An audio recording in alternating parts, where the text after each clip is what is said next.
সালাতু সালাম গো আমার দরুদ সালাম গো আমার কোয় নবী মুস্তাফায়।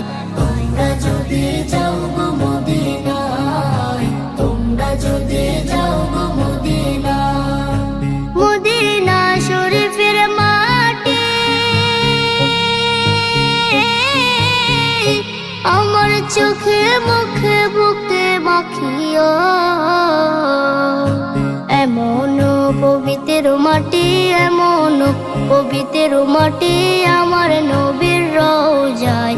তোমরা যদি যাও গো মদিনায়, তোমরা যদি যাও গো মদিনায়। ইয়া রাসূলুল্লাহ ইয়া হাবিবাল্লাহ, ইয়া রাসূলুল্লাহ ইয়া হাবিবাল্লাহ।